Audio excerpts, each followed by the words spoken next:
কোটি কোটি দণ্ডবত পরিপাত, কোটি কোটি দণ্ডবত পরিপাত, কোটি কোটি দণ্ডবত পরিপাত। গীতা জয়ন্তীর আজ সপ্তম দিবস নাকি? আজকে সপ্তম দিবস, গীতা জয়ন্তীর সপ্তম দিবস। এই সপ্তম দিবসে প্রারম্ভে আপনাদের পাঠ হলো কে তার পরিচয়টা একটু দিই।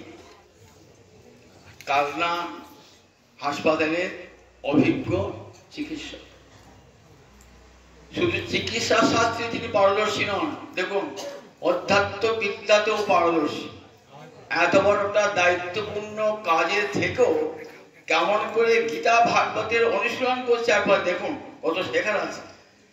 এত বড় কাজ, একটা দায়িত্ব পালন করেন, ডাক্তারের কাজ, কত দায়িত্বের কাজ, সব দায়িত্ব সেরেও গীতা ভাগবতের নিত্য অনুশীলন করেন। কেমন সুন্দর বিষয়। আজকের বিষয় দুটি বড় কঠিন, একটি হচ্ছে ক্ষেত্র ক্ষেত্রকে বিভাগ যোগ, আর একটি গুণত্রয় বিভাগ যোগ। দুটো বিষয়ই বড় কঠিন, কিন্তু কেমন সুন্দর করে আমাদের বুঝালেন বলুন দেখি। এত বড় কঠিন বিষয়টাকে একেবারে সুন্দর করে, প্রসঙ্গ থেকে একবারও অন্য কোনো যান নাই, শুধু প্রসঙ্গের মধ্যে থেকে গীতা যা যা বলেছেন সেগুলি আমাদেরকে সুন্দর করে তুলে ধরলেন। তিনি আমার ছাত্র, শিষ্য এবং ক্ষুদ্র প্রতিম, তাকে সবাই মিলে আশীর্বাদ করুন, সে যেন দীর্ঘ জীবন লাভ করে সবার কাছে হরি কথা শোনাতে পারে। আমি একটু পিছিয়ে দেবো, তার কারণ হচ্ছে দ্বাদশ অধ্যায় গীতার সবচেয়ে গুরুত্বপূর্ণ যোগ, সেই দ্বাদশ অধ্যায়ের কথাটি কিন্তু অস্পৃষ্ট থেকে গেছে।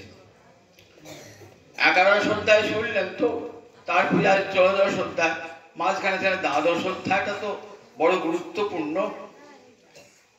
সেই ভক্তিযোগের কথা বলাই হয় না, যদিও সব কথা গীতার বলাই যাচ্ছে না, ছুঁয়ে ছুঁয়ে ছুঁয়ে ছুঁয়ে যাচ্ছে আমরা, তথাপি ভক্তিযোগ একটা গুরুত্বপূর্ণ বিষয় ভগবদ গীতার। একাদশ অধ্যায়ে দেখলেন যে গীতার বাণী একবারে চরমে উঠল, ভগবানের উপদেশ একবারে চরমে উঠেছে। নাটকে কি বলে এটাকে? ক্লাইম্যাক্স, চরমে ওঠা।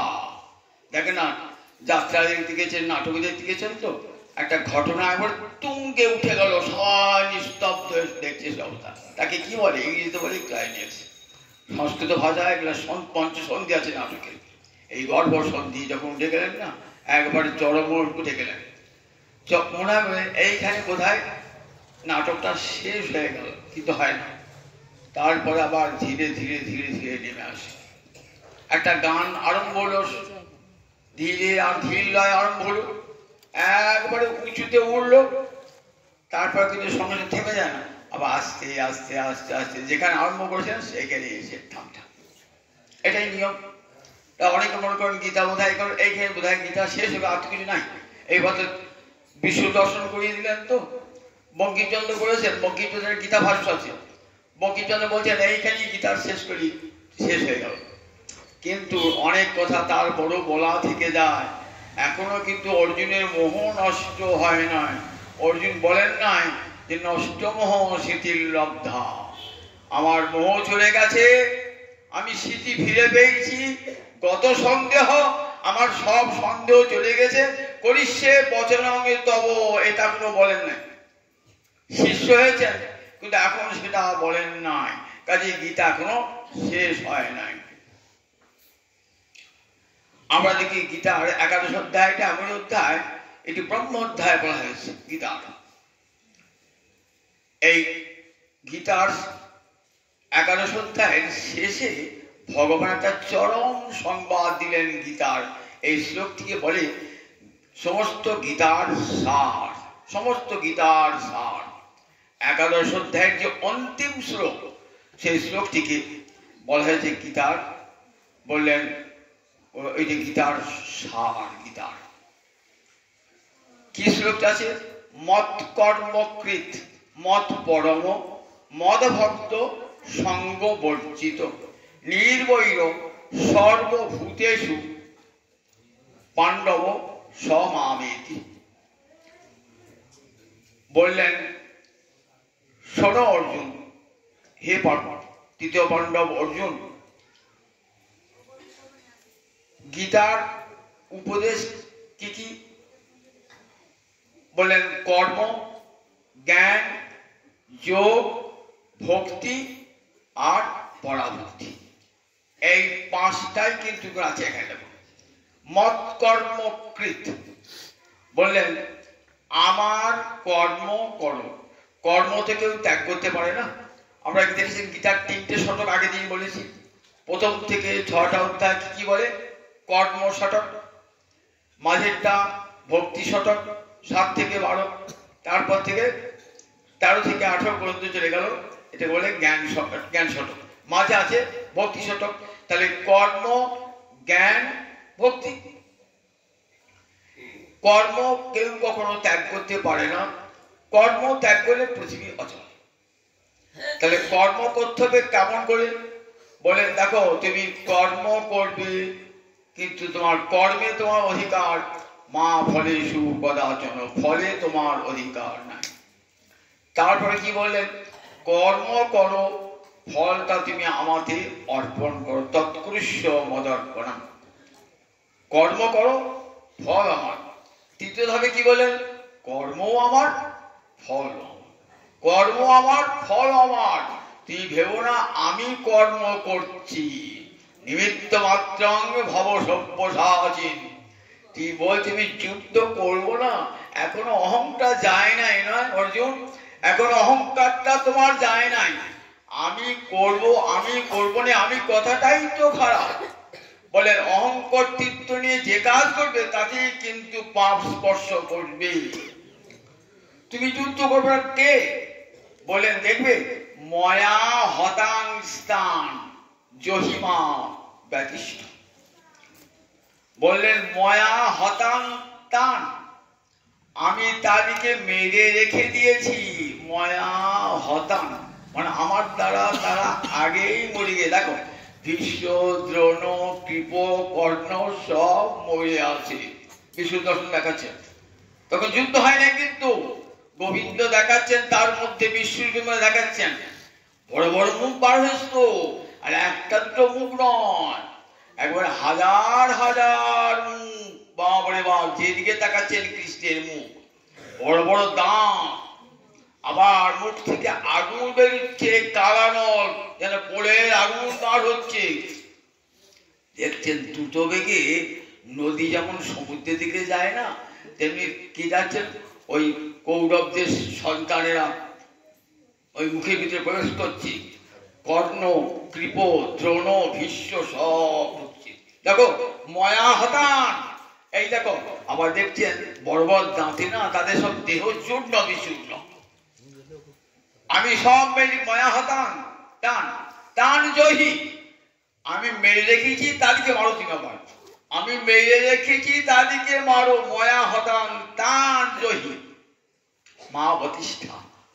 ব্যথিত হয়েও না, তুমি মারবার খেয়ে, আমি তো মেরে রেখে দিই, তুমি মারলেও হবে না মারলেও হবে। তাহলে তুমি ভাবছো আমি কর্তা, আমি মারবো? তুমি কর্তা? তুমি কর্তা কিসের? কর্তা তো আমি, কর্তা আমি জহিমা, আমি তো মেরে রেখে দিয়েছি, সব মেরে রেখে দিয়েছি। অর্জুন দেখছেন বাবা, আপনি তো যুদ্ধই আরম্ভ করলাম, ভীষ্ম, দ্রোণ, কৃপ, কর্ণ সব মরে পড়ে আছে। তাদেরকে বলছেন নিমিত্ত মাত্রাং ভব সব্যসাচিন।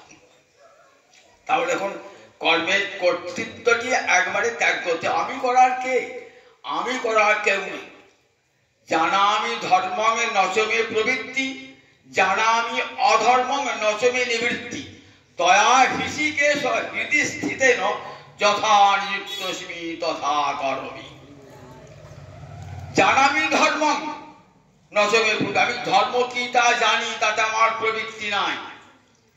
আমি অধর্ম কি তা জানি, তাতে আমার নিবৃত্তি নাই। তয়া হৃষিকেশ হৃদি স্থিত, হে হৃষিকেশ তুমি আমার হৃদয়ে থেকে আমাকে যা করাবে আমি তাই করব। অধর্ম করেও অধর্ম, ধর্ম করেও ধর্ম।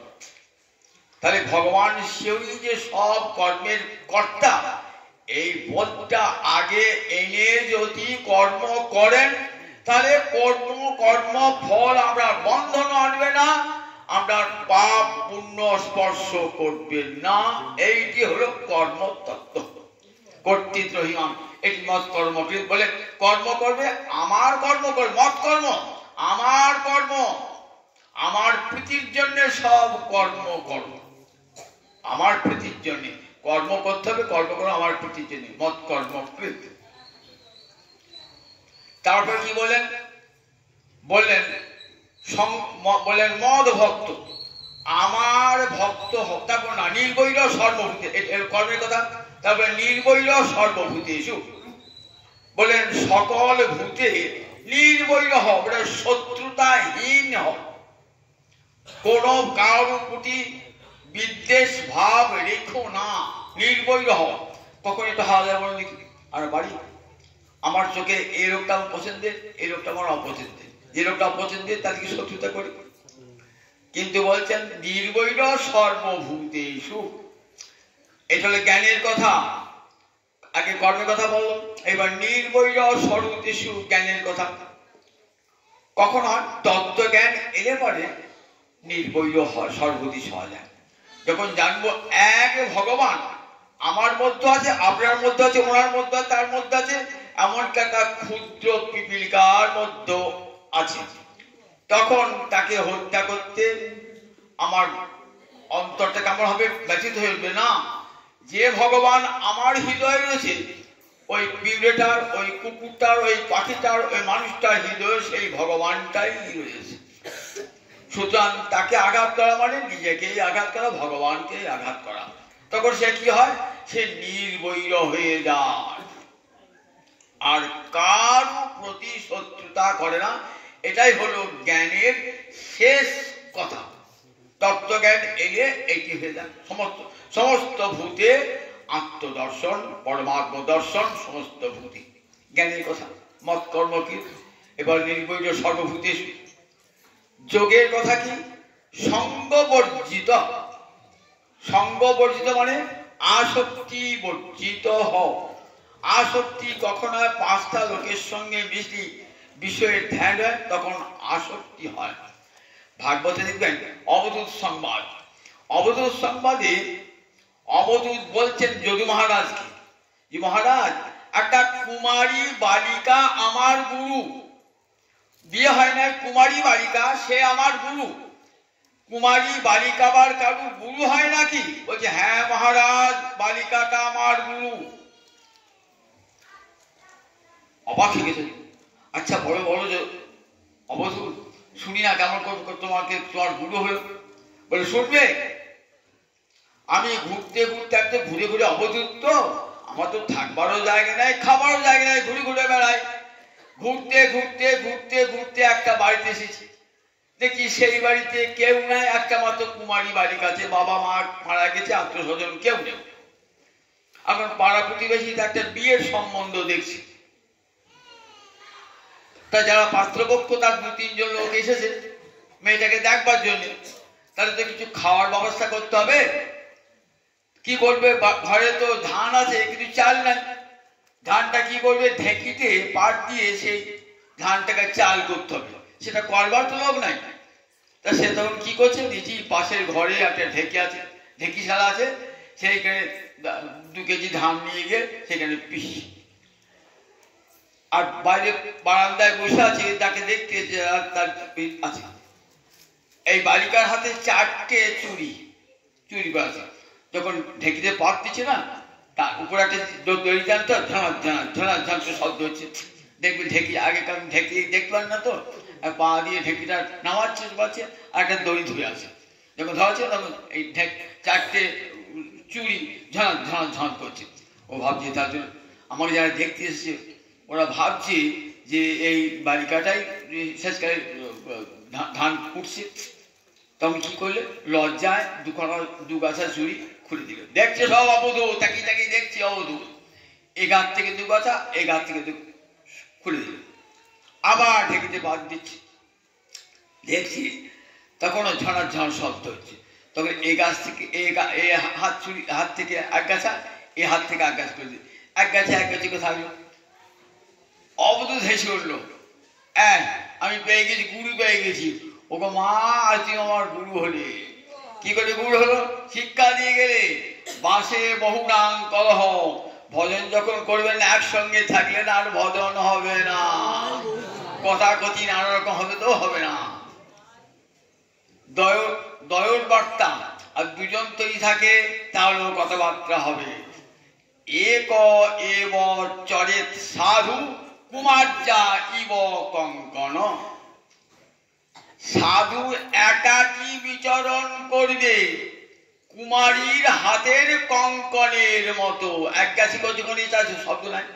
বাসে বহুনাং কলহ ভবেদ বার্তা দয়রপি, দুটো থাকলেও কথা হবে। অর্থাৎ যখন ভজন সাধন করবেন তখন নির্জন স্থান, যদি উপযুক্ত সম বাসনযুক্ত লোক না থাকে, যে অভক্ত, তার সঙ্গে কথাবার্তা না বলে একাকী বিচরণ করবেন। সঙ্গ বর্জিত, আসক্তি বর্জিত, সঙ্গ বর্জিত। আর আসক্তি যদি কোনো কিছু অভিনিবেশ করতে হয়, মনটাকে সরিয়ে আনতে হতো। কৃষ্ণ ভজন করবেন চতুর্দিকে খিচিবিচি, কি করে মনটাকে সরিয়ে আনতে হতো? তাহলে আসক্তি বর্জন করিয়ে তবে তো ভজন, মনটাকে ভজন করবেন। কিন্তু দেখবেন চতুর্দিকে এমন লোক যা সব আমার ভজনের বিরোধী, তখন ধীরে ধীরে তাদের কাছ থেকে সরিয়ে গিয়ে মনটাকে নির্জনে নিয়ে গিয়ে বসাতে হয় এবং সংসারে সকল চিন্তা থেকে মনটাকে সরিয়ে আনতে হয়। সেই জন্য ধ্যান যোগের ব্যবস্থা। বলেন যোগীরা কি করেন? চিত্তবৃত্তি নিরোধ। আমাদের চিত্ত চারদিকে ছড়িয়ে রয়েছে, এখানে সেখানে ছড়িয়ে রয়েছে। কি করব?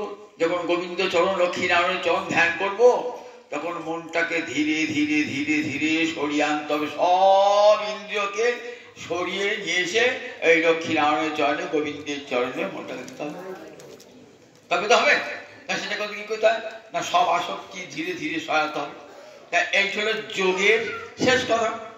তাহলে কর্মের কথা, জ্ঞানের কথা, যোগের কথা। তারপরে মদ ভক্ত। বলেন আমার ভক্ত হ, আমার ভক্ত হ। আমার ভক্ত মানে ভক্তির কটা অঙ্গ? ভক্তির 9টা অঙ্গ। শ্রবণং কীর্তনং বিষ্ণু শরণং পাদ সেবনং অর্চনং বন্দনং দাস্যং সক্ষম আত্মনিবেদনম। প্রহ্লাদ বলেছেন শ্রবণ, কীর্তন, শরণ, বন্দন, অর্চন এগুলো ভক্তির অঙ্গ।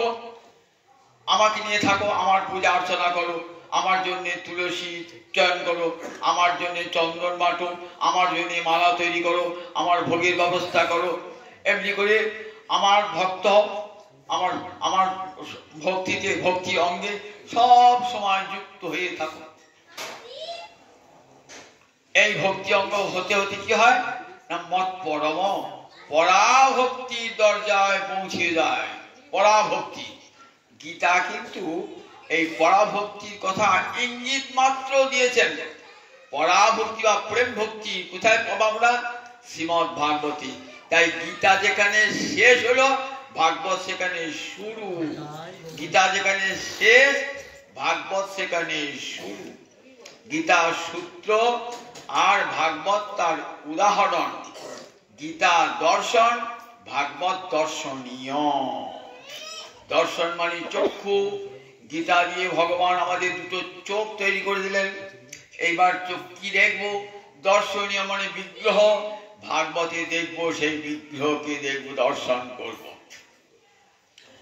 সেই বিগ্রহ ভাগবত তৈরি করেছেন, রাধা গোবিন্দ যুগল বিগ্রহ তৈরি করেছেন, সেই চোখ দিয়ে দেখব।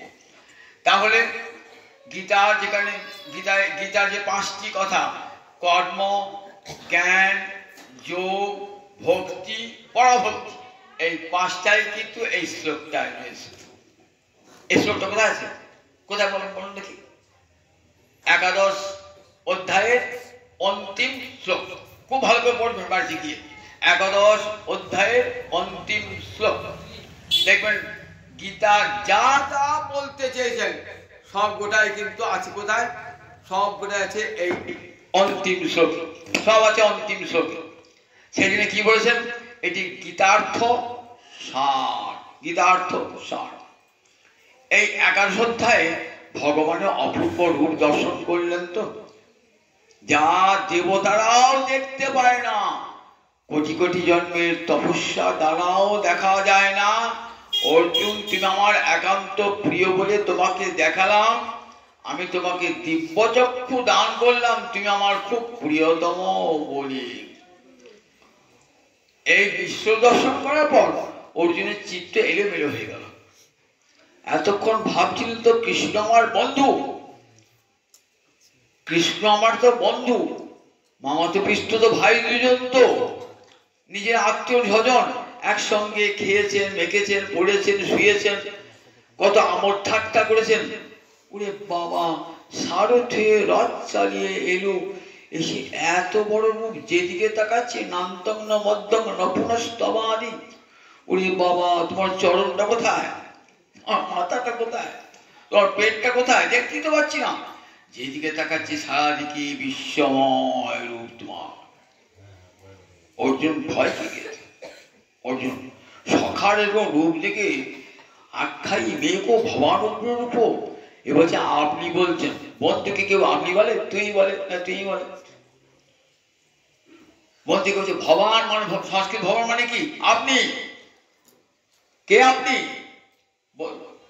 অর্জুন বলছেন কৃষ্ণকে কে আপনি, এমন উগ্র ধারণ করেছেন, কে আপনি?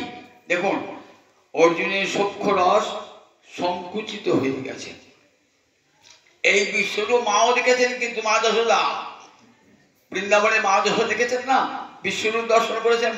মাটি খেয়েছি, হাঁ কপ্ত দেখি, খাই নাই মাটি। সর্বে মিথ্যা বিসংশীল, মিছে কথা বলছে, আমি মাটি খাই নাই মা, তুমি আমাকে বকবে তো, সেই বকাটা শুনে আনন্দ করবে। আমি সত্যিকার মাটি খাই না, সর্বে মিথ্যা বিসংশীল। সবাই মিছে কথা বলছে, আর তুই সত্যিবাদী। হ্যাঁ, মা যশোদা দাঁড়িয়ে বলছে, আচ্ছা বলাই দাদা, ও তো কোনোদিন মিছে কথা বলে না, বেশ দাদাকে জিজ্ঞেস করো। বলাই বলছে মা আমি নিজের চোখে দেখেছি মাটি খেয়েছি, নিজের চোখে দেখেছি। বেশ, বলাই দাদা কথা কিন্তু সত্যি, আমার কথা মিথ্যা তো? বলে আছে বেশ, তুই হাঁ কর। হাঁ করবো, হাঁ করবো, ব্যাদেহি মানে হাঁ কর। বেশ মা আমি হাঁ করছি, পশ্চিমে মুখম হাঁ, মুখটা দেখো। দেখছেন মুক্ত না, মুখের ভিতরে একটা ব্রহ্মাণ্ড নয়, অনন্তকের ব্রহ্মাণ্ড। হাঁ করা মুখের মধ্যে অনন্তকের ব্রহ্মাণ্ড, তার মধ্যে কত নদ নদী সাগর ভূধর সব, বৃক্ষ লতা পাতা পশু পক্ষী সব। আবার তার মাঝে বৃন্দাবন, আবার তার মাঝে হাঁ করে আছেন গোপাল, হাঁ করে আছেন মা, মুখখানা দেখছে। দেখলেন তো, দেখে তো মায়ের তো মনে হচ্ছে মা তো প্রণাম করা উচিত। আর আমার ছেলে ভগবান, মা তা ভাবেন নাই। মা ভাবলেন এ কি দেখলাম আমার গোপালের, তাহলে আমার গোপাল কি বাঁচবে না? আমার গোপাল তো 8 মাসে হয়েছে, 8 মাসে ছেলে বাঁচে না বলে সবাই। তাহলে মনে হয় এইসব দেখলাম, এরপরে কোনো অপদেবতা ভর করেছে কি মনে হয় আমার গোপালকে। হে নারায়ণ, আমার গোপালকে বাঁচিয়ে রেখো, আমার গোপালকে বাঁচিয়ে রেখো, এ মনে হয় কোনো অপদেবতা ভর করেছে। দেখেছ তো, ভাবছেন। আবার মনে বৈরাগ্য, নিজের ছেলেকে ভাবছেন যদি গোপালের বিয়ে হয়ে যায়, কে কার ছেলে, কে কার মেয়ে, কে কার মা, মনে ভাই বৈরাগ্য এসে গেছে। মা ভাবছে মা যদি আমার বৈরাগিনী হয়ে যায়, কে করে করে দুধ খাওয়াবে আমাকে, আদর করবে। সঙ্গে সঙ্গে বৈষ্ণবী মায় আমি বেতন যোগমায়াকে বিস্তার করবে। মার সঙ্গে সঙ্গে আবার গোপালকে আমার গোপাল, আমার গোপাল, আমার গোপাল বলে করে জয় যায়। স্তনদুগ্ধ দান করছেন। এতক্ষণ দেখলে এত বড় হাঁ, একটা ব্রহ্মাণ্ড নয়, অনন্তকোটি ব্রহ্মাণ্ড ঢুকে গেছে। আর মায়ের স্তনদুগ্ধ মুখে ধরছে না, দু গজ দিয়ে গড়িয়ে গড়িয়ে গড়িয়ে গড়িয়ে পড়ছে।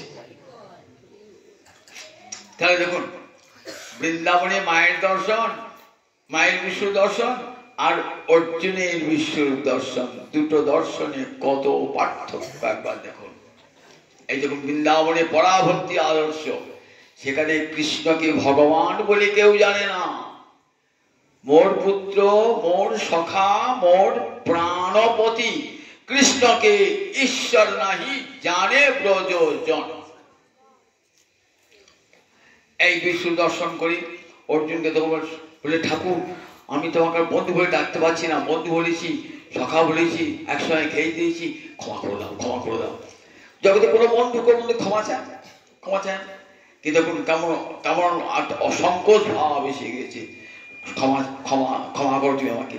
আমি যা বলেছি অজানতা তব মহিমা ন, আমি তো মহিমা জানতাম না বলি তোমাকে নিজের বন্ধু বলে মনে কর হাসি ঠাট্টা করেছি। তার খামই আমি ক্ষমা চাইছি।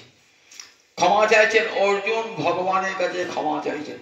আমার তোমার সেই রূপটা দেখাও না, আমার যেটা অভিষ্ট রূপ শঙ্খচক্র গদা পদ্ম, সেই রূপটা আমি যে ভগবানকে আরাধনা করি দেখালেন। তাতেও অর্জুনের শান্তি আসছে না। তখন ওই সারথি রূপটা দুহাত দুটি চরণ দেখাও।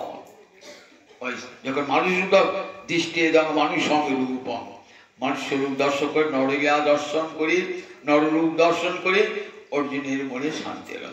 এইবার অর্জুনের মনে একটা প্রশ্ন জাগলো, আচ্ছা প্রভু তোমার এই বিশ্বময় ছড়ানোর রূপ এই একটা রূপ, আর একটাই সারথি রূপ, একটা তোমার সাকার বিগ্রহ আর একটা তোমার নিরাকার মূর্তি, এই দুটোর মধ্যে এই দুটোর মধ্যে কোনটা ভজন করলে জীবের দুটো মুক্তি লাভ হয়ে যাবে?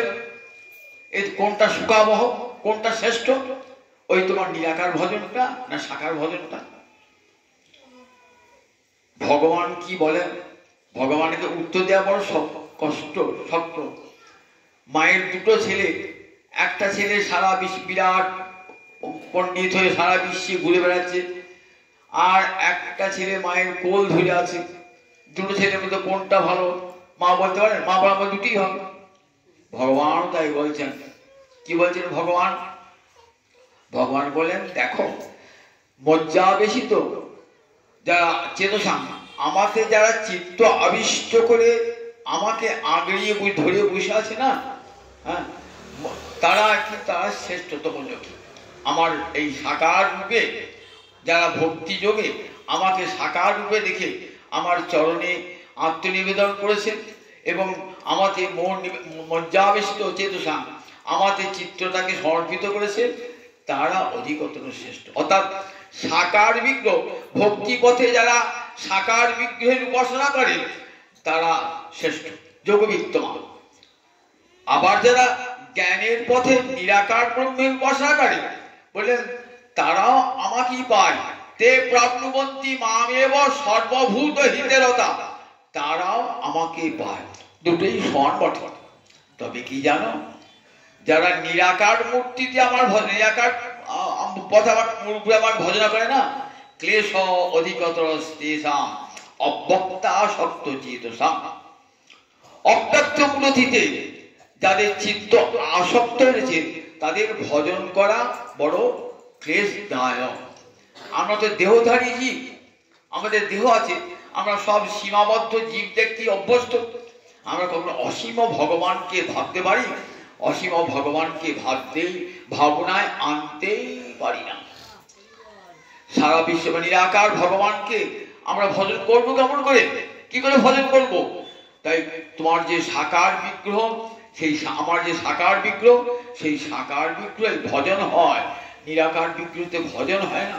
আপনি বাড়িতে গোবিন্দ এনেছেন, গোবিন্দ এনে মালা পরাবেন, চরণে ফুল দেবেন, চন্দন দেবেন, কিন্তু নিরাকার করবে কোথায় চরণ দেবেন, কোথায় চরণ পাবেন, কোথায় মালা পরাবেন, কোথায় তুলসী দেবেন? তাহলে ভজনটা তো হবে না। বলেন আমার সাকার মূর্তিতেই ভজন হয়।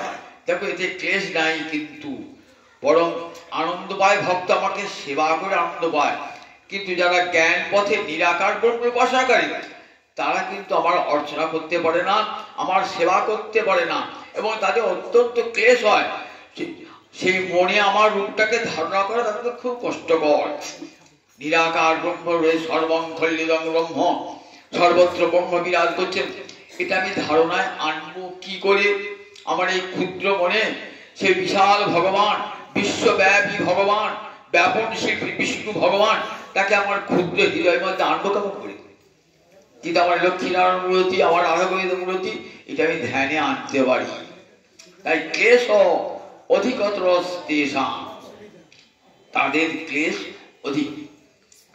দেখো তাই ভক্ত আমার ওই জ্ঞানীর চেয়ে বেশি প্রিয় কেন জানো? ভক্ত আমার অধিকার, ভক্ত আমাকে আঁকড়িয়ে পড়ে থাকে। তেষাং অহং সমুদ্ধর্তা মৃত্যু সংসার সাগরা। জ্ঞানী সাধন পথে চলতে পারে, নিজ সামর্থ্য আছে, আমার উপর ভরসা করে না, কিন্তু আমার ভক্ত আমার চরণে পড়ে থাকে, আমাকে সংসার সাগর থেকে উদ্ধার করে দাও, আমি ভজন জানি না, আমি সাধন জানি না, আমি সংসার দুঃখ জলনদীতে বই আছি। হে গৌর হরি, দাও তোমার চরণ দুটো দাও, তোমার চরণ ধরে আমি সংসার সাগর পার হয়ে যাব। তেষামহং সমুদ্ধর্তা মৃত্যু সংসার সাগরাৎ ভবামি ন চিরাট পার্থ মজ্জাবেশিত চেতসাং। যারা আমার চরণে, যারা চিত্তকে আবিষ্ট করেছে, হে গোবিন্দ, আমার ভজন নাই, আমার সাধন নাই প্রভু, আমি তোমার চরণে পড়ে রইলাম। যে ছেলেটা মাকে আঁকড়িয়ে থাকে আর যে ছেলেটা হাঁটতে শিখেছে, দুটোর মধ্যে মা কাকে বেশি ভালোবাসে? যে হাঁটতে পারে না, সব সময় কোলে থাকে, তাকে ভালোবাসে, বেশি ভালোবাসে। আর ও তো হাঁটতে চলতে শিখেছে, আপনা আপনি চলবে। তাই জ্ঞানী কি হয়? সাধন সামর্থ্যে, আপন সাধন সামর্থ্যে চলে বলে ভগবানের তা তো কাছে কাছে হতে পারে না, কিন্তু ভক্ত ভগবানের খুবই কাছে নিকটস্থ হয়। কেন? সে ভগবানকে আঁকড়িয়ে পড়ে থাকে। তাহলে এখানে একটা সিদ্ধান্ত দেখুন, নিরাকার ভজন আর সাকার ভজন, এই দুটোর মধ্যে ভগবান কি বলেন? সাকার ভজনটাই শ্রেষ্ঠ। যারা সাকার বিগ্রহের ভজন করে আমার, তারাই যোগ বিত্তমান, এদিকে বলা হয় ভক্ত। আর যারা নিরাকার পথে ভজন করে তাদেরকে বলে জ্ঞানী। এই যে ভক্তের বলে কি কি গুণ থাকে, কত লোক ভক্তের গুণের কথা বললেন। অদ্দেষ্টা সর্বভূতানাং মৈত্র করুণ এ বচন। আমার ভক্ত কারো প্রতি কোনো বিদ্বেষ পোষণ করেন না। অদ্দেষ্টা সর্বভূতান, সকল জনকে বন্ধু রূপে ভাবনা করেন। জগতের সবাই আমার প্রিয়জন, মনুজা ভ্রাতর সর্বে, সবাই আমার ভাই আপনজন, এই বোধ থাকে ভক্তের অন্তরে। সবার প্রতি তাদের করুণা। দেখুন প্রহ্লাদের দৃষ্টান্তে, প্রহ্লাদকে বলছেন ভগবান, প্রহ্লাদ তুমি কত দুঃখ কষ্ট পেয়েছো, তো তাই তুমি এবার আমার কাছে মুক্তি নাও। বললেন না না প্রভু, জগতের কত কোটি কোটি জীব কত দুঃখ কত কষ্ট পাচ্ছে প্রভু, তাদের কষ্ট থেকে মুক্তি দাও প্রভু। আমি আমার নিজের মুক্তি চাই না। ওই মুনিদের মতন নির্জনে গিয়ে নিজের মুক্তির জন্য ভজনা, আমি তা চাই না। আমি চাই সকল জীবের মঙ্গল হোক, সকল জীবের করুণা, সকল জীব যেন এই দুঃখ বিপদ থেকে মুক্তি পায়। ঠিক আছে? সবার জন্য করুণা, এমনকি তাদের শত্রু হয় তাকেও করুণা। হরিদাস ঠাকুরকে বেত্রাঘাত করছে তো, আর যারা বেত্রাঘাত করছে তাদের জন্য করুণা চাইছেন ভগবানের কাছে। দেখেছেন? তাদের জন্য করুণা, যারা তার অঙ্গে চাবুকের আঘাত করছে। মোর দ্রোহে এসবার নহুক অপরাধ, আমার দ্রোহে এদের যেন কোনো অপরাধ না হয়। এসব দ্রোহে কৃষ্ণ করহ প্রসাদ। বলে এদিকে অনুগ্রহ করো প্রভু, কৃপা করো প্রভু। তাহলে শত্রুর প্রতিও তাদের করুণা, ভক্তের করুণা থাকে। তারা অনিকেত স্থিরমতি ভক্তিমান মে প্রিয়। আমার ভক্ত কেমন? অনিকেত মানে বাড়ি নাই ঘর নাই। বলে না না, বাড়ি ঘর ভক্তের থাকতেই পারে, বাড়ি ঘরে আসক্তি নাই, গৃহে আসক্তি নাই। সে কখনো ভাবে না এটা আমার বাড়ি, সে ভাবে ভগবানের বাড়ি, আমি সেই বাড়িতে ভাড়াটিয়া আছি। কারণ বেদ কি বলেছেন? ঈশাবাস্যমিদং সর্বং যৎকিঞ্চ জগত্যানি জগৎ। ঈশ্বরের আবাস ভূমি, তাকে বলছি আমার বাড়ি। কত বড় স্পর্ধা! আপনার বাড়িটা আমি কে যে আমার বাড়ি, আপনি সঙ্গে সঙ্গে থানায় জানিয়ে দেবেন, পুলিশ দিয়ে নিয়ে এসে হটিয়ে দেওয়া বাড়ি দেবেন। আর ভগবানের বাড়িটাকে বলছে আমার বাড়ি। বলছি কত বড় স্পর্ধা! দেখুন আমার বাড়ি, আমি স্বর্গ, আমি যেখান থেকে গেছি স্বর্গ থেকে রেস্টি করে নিয়ে এলাম জায়গাটা, এটা আমার বাড়ি। অথচ আমরা বলি আমার বাড়ি। বেদ বলছে কখনো বলে না, মা বলছেন কখনো বলতে নাই, এটা গোবিন্দের বাড়ি। ঈশাবাস্যম, ঈশ্বরের আবাস ভূমি। আমি ভাড়াটিয়া আছি, কিন্তু ভাড়া দিই না। ভাড়াটিয়া কিন্তু ভাড়া দিই না। যার করুণায় বাস করছি, যার জল খাচ্ছি, যার ফল খাচ্ছি, যার বায়ু আস্বাদন করছি, বেঁচে আছি, তাকে কিন্তু ভাড়া দিই না। দেখেছেন এমন করুণাময় মালিক সব দিয়েছে। এখন ভাড়া দিলে শুধু ঘরটা ভাড়া দেবে, আমাকে জল দেবে নাকি, খাবার দেবে নাকি? এমন ভগবান করুণাময়, বাড়িও দিয়েছেন, খাওয়ার ব্যবস্থা করে দিয়েছেন। তাহলে বিনিময়ে কিছু তো ভগবানকে দিতে হবে, সেটা আমরা ভগবানকে দিই না। দেখেছেন তো আমরা কেমন অকৃতজ্ঞ। ভগবানের কাছে সব নেব, কিন্তু ভগবানকে কিছুই দেব না, ভাড়া তো দিই না, এতটুকু কৃতজ্ঞতাও প্রকাশ করি না। গোবিন্দ, তোমার করুণায় বেঁচে আছি, এই যে পৃথিবীতে আছি তোমার করুণা, মায়ের পেটে এসেছি তোমার করুণাতে, মায়ের পেট থেকে যখন বেরিয়েছি তখন বাঁচবো কেমন করে, তুমি কৃপা করে মাতৃস্তন্যে দুগ্ধ দিয়েছ, কি করে আমি বড় হব তার জন্য মা আমার সব সময় মায়ের মধ্যে সেই শক্তি দান করেছো। তাহলে একবারে শৈশব থেকে মৃত্যু পর্যন্ত তুমি আমার কাছে সব সময় রয়েছে প্রভু, অথচ তোমার কথা একবার আমি চিন্তাও করি না। আমি এত বড় হলাম মায়ের পেট থেকে বেরিয়ে, সব তো তোমার করুণায়, তোমার দেওয়া ফল, তোমার দেওয়া জল, তোমার দেওয়া বায়ু, তোমার দেওয়া আকাশ সব ভোগ করলাম, কিন্তু একবারও হা গৌর হা গোবিন্দ বলে তোমার কাছে কৃতজ্ঞতা পরিচালনা করলাম। অনেকে তো তাই বলেন, অনেকে তো স্থিরমতি, তাদের চিত্ত স্থির, গোবিন্দ ছাড়া তাদের মন আর কোথাও যায় না। শরীরে তো ডাক্তারবাবু কাছে অব্যভিচারিণী মতি, ব্যভিচারিণী রমণী যেমন শতপুরুষে মন দেয়, ঠিক তেমনি যারা ব্যভিচারী ভক্তি তারা এখানেও হত্যা দিচ্ছে, এখানেও কবরী দিচ্ছে, এখানে মাধুরী দিচ্ছে। বিশ্বাসী নাই, কৃষ্ণ মন্ত্রে দীক্ষা গ্রহণ করে যেখানে সেখানে যায়, যেখানে সেখানে খায়, গুরুর নিষেধ কোনো কিছুই মানে না। দেখেছেন তো এদের ভজন কোনো কালে কোনোদিন ভজন সিদ্ধি লাভ হবে? কোনো কালেই হবে না। ওই গলায় মালাই রাখুন আর তিলকি রাখুন আর যত ভাগবত পাঠই শুনুন, যখন স্থির মতি না হচ্ছে, ভজন না হলে কিছুই হয় না। তীর্থে তীর্থে ঘুরে বেড়াচ্ছে, তীর্থে ঘুরে বেড়ে আমার কি হবে? তীর্থে ঘুরে বেড়ালে কিছুই হবে না। বলছেন দেখো, তীর্থযাত্রা পরিশ্রম কেবল মনির ভ্রম, সর্বসিদ্ধি গোবিন্দ চরণ। তীর্থযাত্রা পরিশ্রম কেবল মনির ভ্রম, সর্বসিদ্ধি গোবিন্দ চরণ। তীর্থে তীর্থে ভ্রমণ করে আমার কি লাভ হবে? বহু দেশ দেখা হবে, বহু মানুষের পরিচয়, ভালো মন্দ খাওয়া হবে, সর্বসিদ্ধি গোবিন্দ চরণ। বলে দেখো এই যে বলছে না গীতা, যত্র গীতা বিচারস্য পঠনং পাঠনং শ্রুতং তত্র সর্বাণি তীর্থানি পুরাগাদিনী ভূতলি। বাড়িতে বসে বসে গীতা পাঠ করুন, একটা ভজন তো, একটা গীতা পাঠ তো একটা ভজনের অঙ্গ।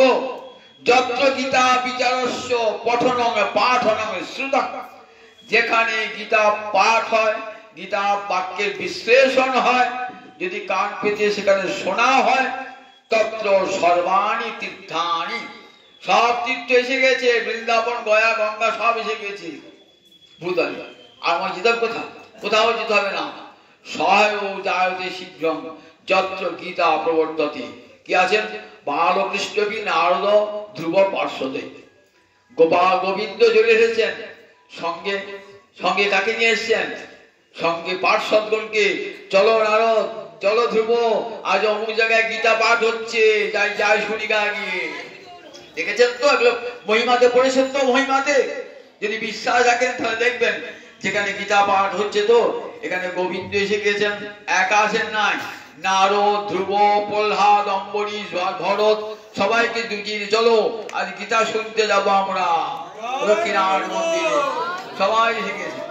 তাহলে ভজনটাই তো আসল। গীতা পাঠ, গীতা শ্রবণ একটা ভজন।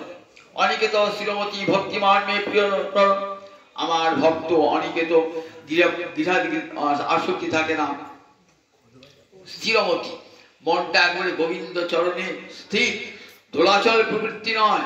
আমি সংসার গোবিন্দকে ভজন করবো, সংসার থাকবে। বলছেন গোবিন্দ গীতা পাঠে অর্জুন, তুমি যেমন সব্যসাচী, অর্জুন যেমন বলছেন তেমনি তেমনি সংসার ক্ষেত্রে সব্যসাচী হও। সংসার ক্ষেত্রে সব্যসাচী মানে যা বাঁ হাতটাও চলে, ডান হাত তো চলে, আবার বাঁ হাতটাও চলে, তাকে বলে সব্যসাচী, দুটো হাত চলে। আমাদের সংসার থেকে ওই অর্জুনের মতন সব্যসাচী হতে হবে। কিরকম সব্যসাচী? সংসারকেও করতে হবে, আবার গোবিন্দকেও রাখতে হবে। মনে মনে গোবিন্দ আর বাইরে সংসার, মনে গোবিন্দ বাইরে সংসার সবসময় রাখতে হবে। সংসারে কত সুখ আসবে, কত দুঃখ আসবে, কত বিপদ আসবে, আপদ আসবে, আসুক, জানতে হবে তার পশ্চাতে মঙ্গলের একটা আগমনের আশা রয়েছে।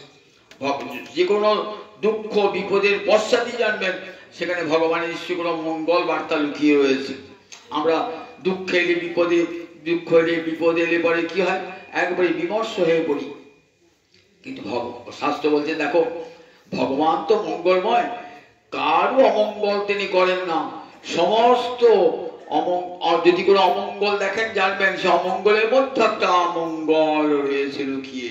তিনি করুণাময়, তিনি মঙ্গলময়। কখনো ভগবান কখনো কোনো অমঙ্গল কারো করেন না। তিনি বিশ্ববিদ্যা আমল করবেন কেন? একটা গল্প শোনাই, অনেক রাত্রি হয়ে তো একটা গল্প শোনায়, গান শোনাতে হবে। একটা গল্প শোনায়। এখন এক রাজার এক মন্ত্রী আছে, রাজার মন্ত্রী।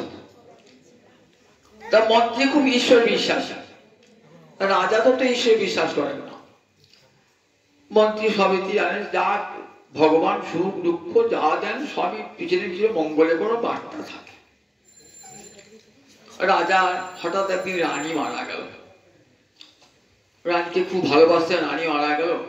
মন্ত্রীকে সে বলছেন, মন্ত্রী মশাই এই বয়সে না রানী চলে গেলেন, মনে বড় দাগা দিয়ে গেলেন। মন্ত্রী বলছেন ভগবান যা করেন মঙ্গলের জন্য, জানবেন পিছিয়ে কোনো মঙ্গল আছে। কথাটা শুনে রাজার মনে তৃপ্ত হল না। রাজা শান্তি দান করতে একটা প্রবোধ দান করতেন তাহলে ভালো হতো। খুব বিরক্ত ভাব হলেন। আবার কিছুদিন বাদ রাজার একমাত্র সন্তান মৃত্যু হল। রাজা এসে বলছেন, মন্ত্রী মশাই আমার একটা ছেলে, রানী চলে গেল, ছেলেটাও চলে গেল। মন্ত্রী বলছেন ভগবান যা করেন মঙ্গলের জন্য। এই বলে কি লোকটা, স্ত্রী মরে গেল মঙ্গলের জন্য, আবার ছেলে মরে গেল মঙ্গলের জন্য। মনে মনে খুব বিরক্ত। কিছুদিন বাদ রাজা যুদ্ধ করতে গেছে, রাজার তরবারিতে আঙুলটা কেটে গেছে। এসে বলছেন রাজা মশাই, মন্ত্রী মশাই আমার আঙুলটা কেটে গেল। যে ভগবান যা করেন মঙ্গলের জন্য। লোকটা বলে কি ভগবান যা করেন, যাও তোমাকে চাকরি দিতে হবে, সবাই মঙ্গলের জন্য। আমার আঙুলটা কেটে, রানী মরে গেল, ছেলে মরে গেল, আঙুলটা কেটে গেল, সবাই মঙ্গলের জন্য। পারো বেরিয়ে যাও, বেশ আজকে তোমার চাকরি নাই। ভগবান যা করেন মঙ্গলের জন্য। চলে গেল। কিছুদিন বাদ রাজা বেরিয়েছেন মৃগয়া করতে। মৃগয়া করতে করতে একটা বনের মধ্যে ঢুকে পড়েছে, সন্ধে লেগে গিয়েছে, আর সঙ্গে কেউ নাই। সেই বনেতে সেই ডাকাত দল আছে, তারা কালী পুজো করে, নরবলি দেয়। কোথায় ধরিয়া, যাকে ধরিয়েছে সে পালিয়েছে, ধরিয়া খুঁজে খুঁজে খুঁজে খুঁজে কি করবে, রাজাকে ধরে নিয়ে চলে গেছে। দেখা রাজাকে ধরে নিয়ে গিয়েছে, রাজাকে নিয়ে গেছে। দেখি লোকটা কেমন, এই আঙুলটা কাটা, হবে না তো, ফুকতলা মানুষ বলে হবে, ফুকতাল মানুষ বলে তাই গেছে। তখন ওর মনে হয়েছে সত্যি ভগবান যা করেন মঙ্গলের জন্য। আমার আঙুলটা কাটা গিয়েছিল, তাই ছাড়া পেলাম, না ছাড়া পেতাম না। ফিরে আসার পর মন্ত্রীকে ডেকে বলেছেন, মন্ত্রী মশাই আপনি আমি যা বলেছিলাম সত্যি ভগবান যা করেন মঙ্গলের জন্য। এই বেরিয়েছিলাম মৃগয়া করতে, আর ডাকাতের দলে পড়ে হাতে পড়েছিলাম, ডাকাত আমার আঙুলটা কাটে থেকে আমি ছেড়ে দিই। তখন বলছেন আচ্ছা মন্ত্রী মশাই সবই বললাম, আপনাকে চাকরি থেকে বরখাস্ত করলাম, সেটাও বলে ভগবান যা করেন মঙ্গলের জন্য কেন? তারপরে রাজা, আমি তো সবসময় আপনার সঙ্গে থাকতাম, ওদিন যদি আমি আপনার সঙ্গে যেতাম তাহলে আমার তো নিখুঁত দেহ, এ আমার কি বলি তো ভগবান আমাদের চাকরিটা বরখাস্ত করেছিল, সেটা মঙ্গলের জন্য। তার ভগবান যা করেন সত্যি মঙ্গলের জন্য, মঙ্গলময় তো তিনি সকল বিষয় মঙ্গলময়। যখনই জানবেন দুঃখ বিপদ আসছে না, সকল মধ্যে একটা মঙ্গলের বার্তা লুকিয়ে রয়েছে, এটা ভক্ত জানি। তাই সুখী দুঃখী বিপদে তারা কাতর হয় না, জানেন ভগবানের দৃঢ় বিশ্বাস অন্তরে থাকে। এই বিশ্বাসটা কিন্তু দেখুন ভক্তের অন্তরে দৃঢ় রূপে থাকে। শত বিপদেও ভক্ত উচ্চমান হয় না। সংসারে থাকলেই কত দুঃখ জ্বালা, ভক্ত তার মধ্যে। মহারাজ যুধিষ্ঠির দেখুন তার প্রমাণ, রাজর্ষি ভরত দেখুন তার প্রমাণ, মহারাজ অম্বরীশ দেখুন তার প্রমাণ। সামনে মৃত্যু এসেছে মহারাজ অম্বরীশের, পরীক্ষিত তো 2 দিন বাদে 7 দিন বাদে মহারাজ অম্বরীশের সামনে মৃত্যু এসেছে। তথাপি মহারাজ অম্বরীশ এতটুকু বিচলিত হন না, সম্মুখে মৃত্যু আজও বিচলিত হন নাই। তাই ভক্ত কখনো মৃত্যু ভয়ে ভীত হন না। এটা ভক্তের একটা বড় গুণটা, সে শরণাগত। যেন আমার দেহটা গোবিন্দ চরণে দিয়েছি, রাখতে হয় তিনি রাখবেন, মারতে হয় তিনি মারবেন। এই ভক্ত হয় অকুত ভয়, কোনো কিছুতে আর ভক্তির ভয় থাকে না, ভক্ত হয় নির্ভীক। এই সমস্ত ভক্তির গুণ শোনালেন এই ভক্তি যোগে। ভক্তি যোগটা ভালো করে পড়বেন সবাই, ভক্তি যোগটা। এই ভক্তি যোগে ভগবান দেখেছেন আমার ভক্ত দেখো কেমন, আমার কেন আমার প্রিয় হয়। এই ভক্তি বলছে ধর্মামৃত, শেষে বলছে অমৃত। ভক্তি অমৃত তুল্য, অমৃত পান করলে যেমন অমর হওয়া যায়, তেমনি ভক্তি গ্রহণ করলে, হৃদয়ে ভক্তির সামৃত পান করলে মানুষ অমর হয়ে যায়, নির্ভীক হয়ে যায়। এমনি করে জগৎ জীবকে ভক্তি, ভগবান শ্রীহরি অর্জুনকে উপলক্ষ করে এই ভক্তি অসামৃত দান করলেন ভক্তি যোগে। আজ এইখানে হরিকথার সমাপ্তি। ভাগবতী বিশ্রাম জয় নিতাই। একটা কীর্তন শোনায়।